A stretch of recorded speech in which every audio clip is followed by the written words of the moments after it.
யாழ்ப்பாணத்தில் இடம்பெயர்ந்துள்ள ஒவ்வொரு குடும்பத்துக்கும் அடுத்த 3 முதல் 4 ஆண்டுகளுக்குள் வீடுகள் கட்டி முடிக்கப்படும் என ஸ்ரீலங்கா வீடமைப்பு பிரதி அமைச்சர் டி.பி. சரத் தெரிவித்துள்ளார்.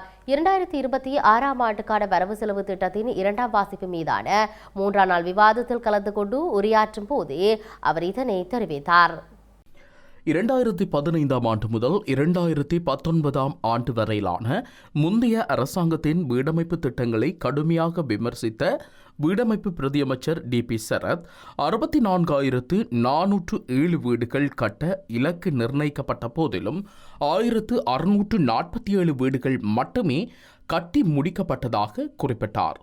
அவற்றுள் பல வீடுகள் யானை தாக்கும் இடங்களிலும் தண்ணீர் மற்றும் வீதி வசதிகள் இல்லாத காட்டு பகுதிகளிலும் கட்டப்பட்டதால் மக்கள் குடியிருக்கவில்லை என்றும் குற்றம் சாட்டியுள்ளார்.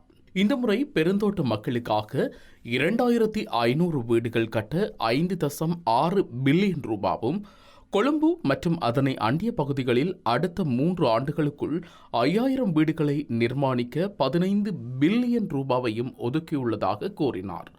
அத்துடன் வடக்கு கிழக்கில் மோதல்களால் பாதிக்கப்பட்ட மக்களுக்கு 2,445 வீடுகளை நிர்மாணிக்க இந்த ஆண்டு 3.8 பில்லியன் ரூபாய் ஒதுக்கப்பட்டுள்ளது எனவும், வடக்கு மற்றும் கிழக்கு பகுதிகளில் வீடொன்றுக்கு தலா 15 லட்சம் ரூபாய் ஒதுக்கப்பட்டுள்ளதுடன் அது மற்றும் பிரதேசங்களில் வழங்கப்படும் 10 லட்சம் ரூபாய் தொகையை விட அதிகமானதாகும் எனவும் தெரிவித்தார்.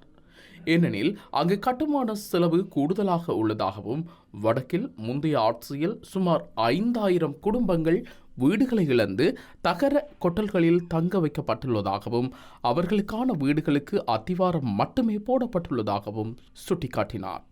இந்த ஆண்டு யாழ்ப்பாணம், வவுனியா, மன்னார் ஆகிய பிரதேசங்களில் 1,900க்கும் மேற்பட்ட வீடுகள் கட்டி முடிக்கப்பட்டுள்ள நிலையில் அடுத்த 3-4 ஆண்டுகளுக்குள் யாழ்ப்பாண குடாநாட்டில் இடம்பெயர்ந்த ஒவ்வொரு குடும்பங்களுக்கும் வீடுகளை கட்டி முடிக்கும் பணி நிறைவு செய்யப்படும் எனவும் அவர் தெரிவித்துள்ளார்.